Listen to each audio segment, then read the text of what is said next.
Oi pessoal, aqui quem fala é o Guilherme. E antes de começar qualquer coisa, eu já quero pedir desculpas pelo áudio, porque vocês vão estar ouvindo um barulho de fundo. Eu vou tentar aumentar um pouco a minha voz, no vídeo, mas desculpa, mas é que eu preciso de algum vento para poder gravar os vídeos para vocês aqui nesse cenário, porque senão tá ficando muito inviável por conta do calor que tá fazendo há mais de 2 semanas aqui no Rio de Janeiro, tá bom? Recado dado, vamos lá. O vídeo de hoje vai ser para falar sobre o incrível Torto Arado, do Itamar Vieira Júnior. Itamar Vieira Júnior é um autor baiano e, consequentemente, o livro acaba por se passar no interior, em um sertão da Bahia, do interior da Bahia. O motivo pelo qual escolhi ler esse livro, além de todas as premiações que concorreu e venceu, e além de todo o hype, é porque você ler a premissa do livro você já sente um pouco de interesse, porque é uma coisa que a gente não está muito habituado a encontrar por aqui. E pesquisando um pouco mais sobre o livro, descobri que, como eu havia falado, ele concorreu a diversos prêmios importantes, como o Jabuti, como o Prêmio Oceanos, que é aquele prêmio que seleciona obras escritas em língua portuguesa. E esse livro teve um hype muito grande, por conta também dessas premiações, mas porque muitas pessoas na comunidade literária começaram a ler esse livro repetidamente, e criou um hype gigantesco em cima do livro, e muitas pessoas, por conta desse hype, optaram por não lê-lo agora, ou pelo menos não ler, porque julgam um livro com hype, um livro taxado, um livro fraco, mas eu acho que a gente precisa vencer esse preconceito do hype, da fama que os livros acabam recebendo. A gente precisa vencer todo esse hype, todo esse preconceito que a gente acaba criando por conta dessa globalização que uma determinada obra acaba tendo. A gente precisa vencer de fato essas barreiras, porque a gente pode encontrar obras incríveis como essa. Bom, não é à toa que o livro ele fez como morada a lista dos mais vendidos do país, dos mais bem criticados. Bom, e o que nós temos nessa história? Nós temos as duas irmãs, Bibiana e Belonísia, que por um acidente na infância delas, acaba criando um elo muito mais forte do que um elo familiar entre as duas. É um elo de comunicação, um elo de dependência, um elo de ajuda, uma irmandade entre as duas muito forte. E aqui a gente acompanha a vida da família dessas duas meninas numa comunidade quilombola. Eu acredito que esse é o nome correto, que a gente precisa se referir, uma comunidade quilombola em busca de respeito, de liberdade, porque esse livro aqui ele se passa num período pós-escravidão, então a gente deveria já ter um sopro de liberdade, mas não é o que acontece aqui nesse livro. E aqui a gente acompanha essa comunidade pela liberdade da terra, do plantio, do culto às suas entidades, toda essa luta contra o racismo, contra o preconceito, já que já era muito velado mesmo após a libertação dos escravos. E antes de poder falar um pouquinho mais sobre algum desses temas, eu preciso lembrar vocês que eu sou um homem branco e falando sobre todos esses assuntos, então não é meu lugar de fala, eu estou deixando isso bem claro aqui, eu apenas estou falando sobre a literatura, no caso aqui dessa obra. Então eu respeito, eu sei que não é meu local de fala, então por favor me corrijam caso eu fale alguma besteira, eu estou aqui disposto a aprender, tá bom? Esse livro aqui é dividido em 3 partes. O Fio do Corte, que trata um pouco mais da infância dessas duas personagens, consequências desse acidente que houve na infância delas, que eu não vou falar qual que é, as consequências, como elas tiveram que adaptar a vida delas, como elas puderam dar continuidade a todas as atividades em que elas eram impostas a cumprir, mesmo com essa limitação. A segunda parte, que é o Torto Arado, que dá o título do livro, que a gente tem um amadurecimento, nós acompanhamos o crescimento e o desenvolver delas como mulheres, as escolhas, o lado espiritual florescendo na vida delas, e também nós começamos a observar a presença da espiritualidade, religião na vida de toda aquela comunidade. Também as lutas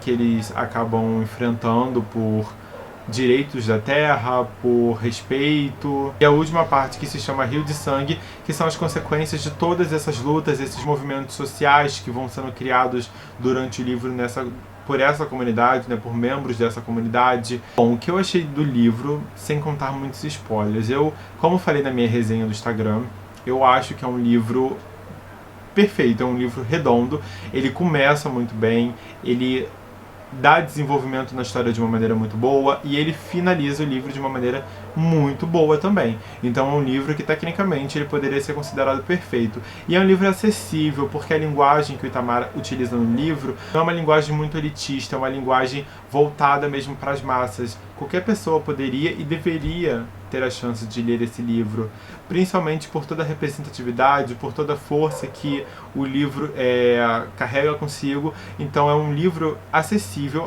todas as pessoas conseguem ler esse livro com muita facilidade.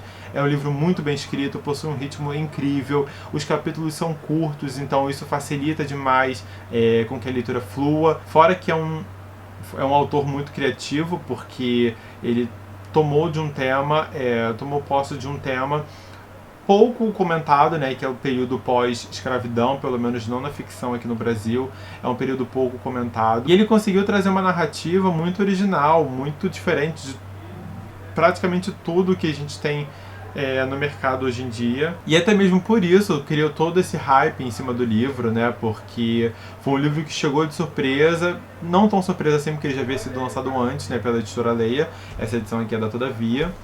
Mas foi um livro arrebatador, um livro que foi conquistando as multidões, e eu não conheço uma pessoa que tenha lido esse livro e não tenha gostado. De fato, por todas essas características, porque é um livro fácil, é um livro simples, um livro acessível, mas isso não tira nem um pouco o brilho do livro, né? As qualidades que o livro e o autor tem para trazer, né, e mostrar pra gente. Eu gostei porque eu aprendi bastante sobre o movimento negro, né?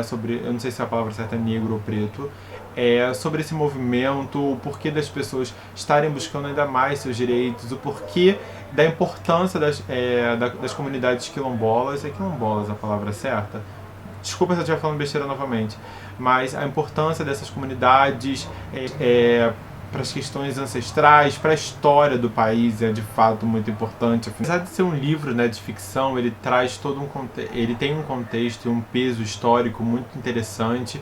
Ele é muito lúcido, é um livro que ele traz conhecimento para você, como eu disse, da comunidade, que eu fui aprendendo um pouco mais, aprendi muito da importância que essas comunidades têm hoje em dia, de lembrar as pessoas dos acontecimentos passados, de lembrar das pessoas que estiveram por aqui, que tiveram as suas vidas roubadas, né, em prol de um desejo besta, de um egoísmo do ser humano, de achar que é melhor do que o outro pelo tom de pele. Então, mesmo sendo um livro de ficção, é um livro muito importante, porque ele aborda várias questões de maneira bem sutil, não é nada muito escancarado, não é nada muito forçado. Ele vai encaixando todas essas questões sociais, conceitos já, né, velado das pessoas, que é uma coisa já muito enraizada. Tem uma passagem aqui muito interessante, onde acontece um assassinato e a justificativa que a polícia já encontra, né, para aquela época é acusar, né, essa pessoa que foi assassinada de ter envolvimento com o tráfico de drogas e por isso acabou sendo assassinada. Então a gente já para pensar que é um livro muito atual, é um livro que, mesmo contando uma história num tempo bem passado, é um livro bem presente, é um livro atual que aborda questões do nosso cotidiano, que a gente presencia, vivencia e assiste todos os dias. Então é um outro ponto interessante para a gente parar para pensar. Aí, durante minha leitura, eu identifiquei 3 pontos, né, que rodeiam e dão um contorno para o livro em todas as 3 partes, né, que o livro acontece. Primeiro é o sentimento de família, a questão da união. É uma comunidade grande, formada por dezenas de indivíduos que estão todos ali trabalhando em uma fazenda que não é deles, né? Legalmente é deles, mas no papel, né, naquelas questões burocráticas, a fazenda não é deles, mas tem todo um sentimento de família ali envolvido. Todos eles são parte do mesmo corpo, da mesma carne, todos eles, né, são parte de uma mesma carne, de um mesmo corpo, são todos um só.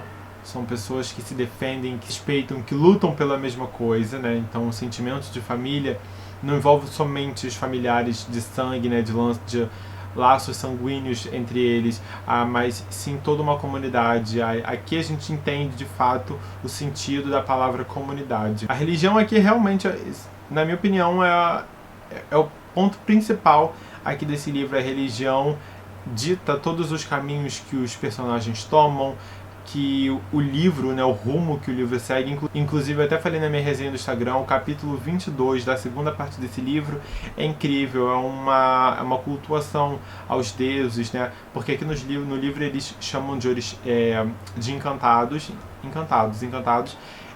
mas a gente conhece aqui, né, no nosso presente como os orixás, né, do candomblé, da umbanda, e é um capítulo muito bonito porque é um capítulo inteiro falando sobre a força, né, dessas divindades, dessas forças que essas pessoas cultuam. E é incrível, mesmo eu não sendo, né, praticante de nenhuma dessas duas religiões ou de qualquer outra religião de matriz africana, eu não deixei de me emocionar porque é um capítulo muito bonito, é um capítulo de homenagem, de fato, a todas essas forças, essa religião que é muito criminalizada, muito marginalizada pelas pessoas. E por último, a busca, né, pelos seus direitos e a famosa abolição da escravidão, né, que de fato aqui a gente percebe que a abolição não aconteceu de fato logo após a princesa Isabel ter assinado a Lei Áurea. Não aconteceu de fato, e os escravos tiveram sim de liberdade, mas liberdade para onde? Para onde essas pessoas iriam?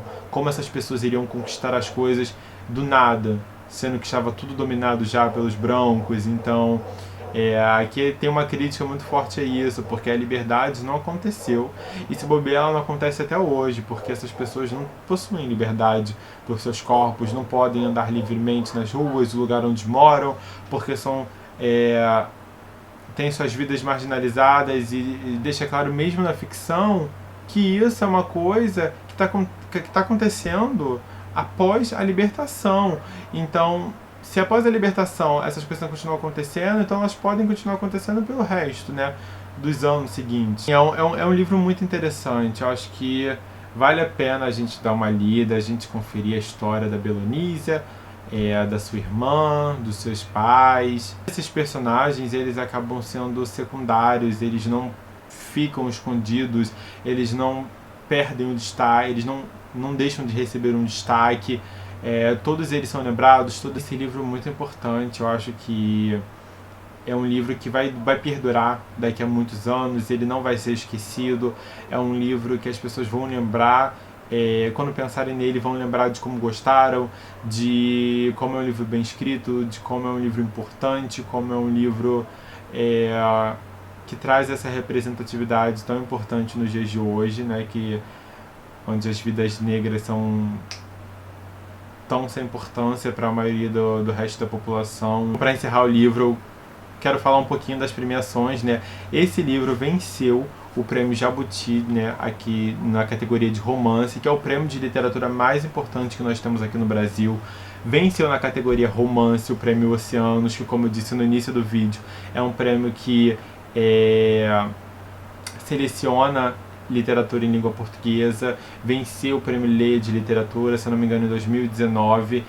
Então é um livro que não passou batido, é um livro que mereceu de fato todos esses prêmios, mas muita força, muita história, muita ancestralidade envolvida, e eu recomendo bastante a todos vocês. É um livro que me inspirou bastante. Inclusive eu vou realizar outras 2 leituras com um tema parecido, né, para que eu possa me aprofundar um pouco mais nesse tema e entender um pouco mais, porque eu fiquei com muitas dúvidas, me gerou muita curiosidade. Eu vou até compartilhar os livros com vocês, né, caso vocês também tenham interesse em lê-los. E é esse daqui, Escravidão, do Laurentino Gomes, e Da Escravidão ao Trabalho Livre, do Luiz Aranha Correia do Lago, que é esse daqui. E como eu disse, foi tudo por conta do livro Torturado. Foi um livro que me inspirou demais mesmo, como eu enxergo as lutas sociais de pessoas que não são da mesma comunidade que eu, me fez sair da bolha em que eu vivia, me fez enxergar coisas que não estavam muito claras para mim, coisas que eu não entendia. Então eu recomendo a todos vocês para que vocês também possam abrir a cabeça de vocês também nessas ideias e nessas coisas que eu falei, porque eu tenho certeza que é um livro que muda as pessoas a partir da leitura, e é um livro que só cresce, é um livro que só vai te enriquecer. Então a minha recomendação de hoje é o incrível Torturado. Caso você tenha gostado do meu vídeo, deixa um like aqui, deixa um comentário, se inscreve aqui no meu canal. E eu vou deixar o link, caso você tenha interesse em adquirir o livro, aqui na minha descrição, tá bom? E se você comprar pelo meu link, você vai estar me ajudando sem pagar absolutamente nada mais por isso. Então tá, até o próximo vídeo.